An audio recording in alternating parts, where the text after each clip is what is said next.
In the alternate Star Wars timeline, after the Sith apprentice Starkiller turned on his master Darth Vader, reclaiming his birth name of Galen Merrick and proclaiming himself a Jedi, Starkiller killed Vader in cold blood. Starkiller then immediately turned on the Emperor as well, but was overpowered by the Emperor's sheer connection to the dark side. As punishment for this show of defiance, the Emperor pulled Starkiller's very own ship from outside of the Death Star, using the Force and crushing Starkiller with it. The impact would have killed Starkiller, as it broke nearly every bone in his body, but left without an apprentice, and discovering Galen was still alive despite being horribly disfigured and even missing pieces of his body much like Vader before him, the Emperor ordered Galen to undergo experimental surgery in order to save his life, to see if he could be made into a weapon for Palpatine's future use. Palpatine ordered Starkiller's new armor to be grafted onto his very body, even ordering Starkiller's arm be removed and replaced with a cybernetic one. This armor Starkiller wore was extremely painful and fueled the dark side of the Force within the fallen apprentice due to the suffering it caused him. Palpatine also integrated special mechanics into Starkiller's mechanical arm that allowed torrents of Force lightning to pass through it without backfiring and damaging the user. Palpatine did this because, unlike Darth Vader, he believed that Starkiller would never grow powerful enough to question him, and never grow powerful enough to match his skill or sheer magnitude with the Force. The fallen Starkiller would wear 6 lightsabers on his belt, some that he had constructed himself, and others that he took from fallen enemies. Despite losing some of his connection to the Force due to his loss of tissue, as the Force passes through living things and thus reduces one's ability to tap into it,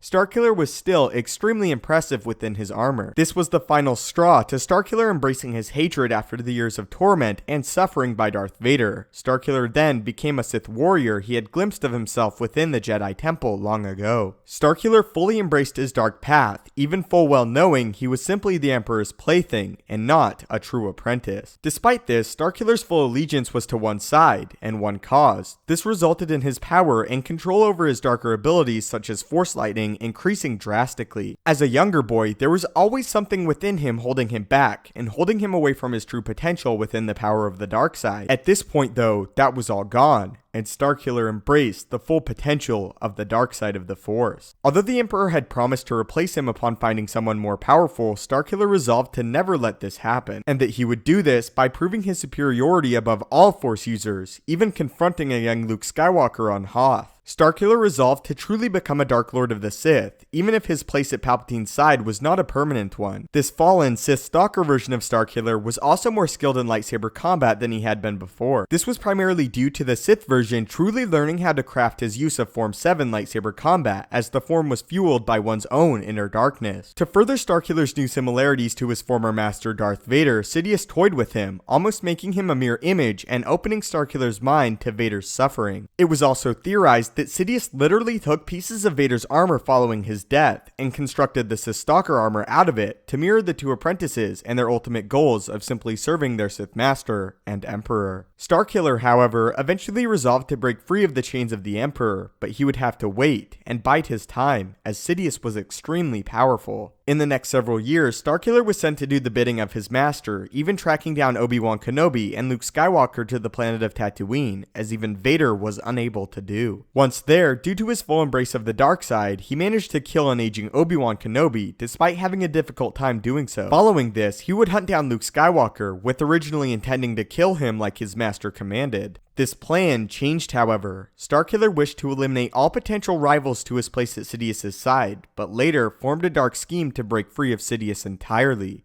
After tracking Luke to Hoth, the fallen Starkiller engaged the son of Vader in lightsaber combat. Despite being more naturally in tune with the Force, just like his father, Starkiller managed to defeat Luke out of superior blade work. Although Luke was willing to die, Starkiller attempted to turn the young Skywalker to the dark side. He did this not by exploiting Skywalker himself, but by using his true weakness against him, his friends. Seizing the Millennium Falcon, Starkiller told Luke he could save his friends, but only if he turned to the darkness, and used its power to stop the Sith assassin. Mustering his power, Luke released his anger, sending Starkiller backwards, sacrificing his stance in the Force for his friends. Wholly satisfied, Starkiller informed Luke that he was now his master, and that together they would destroy the Emperor and gain the Empire for themselves. In this moment, Starkiller achieved what Vader never would, and made his son his slave. Debatably overall, this This is the most powerful version of the Starkiller character, as in addition to combining the regular extreme power of Galen Marek, this Starkiller is fully corrupted by the dark side of the Force. The Sith Stalker has no strings attaching him to the light, and thus finds great power in the darkness. He is also able to defeat Luke, as Vader never would, due to his familial bond. Of course, Starkiller lacks that deep connection, and is thus allowed to challenge and ultimately defeat Luke, unconflicted. Although the final fate of this version of Starkiller was never revealed, we do know that the Sith Stalker armor was utilized several more times by the Dark Lord Palpatine, as he found it fitting for his servants of the darkness. But I would love to hear your thoughts on this version of Starkiller and the Sith Stalker armor, and which version of Starkiller do you believe is the most powerful? If you would like to join me in the daily Star Wars discussion and debates, follow me on Twitter at StupendousWave, link will be in the description. If you enjoyed this video and feel it deserves it, it would really help me out if you could leave a like. If you haven't already, consider subscribing to the YouTube channel to keep up to date with everything Star Wars related, from news, explanations, and theories from a galaxy far, far away. If you have any video topics you would like to see addressed in a future video, do not hesitate to leave them in the comments below the video, or again, tweet them at me. As always, your viewership and support means the world. May the Force be with you, and have a great day.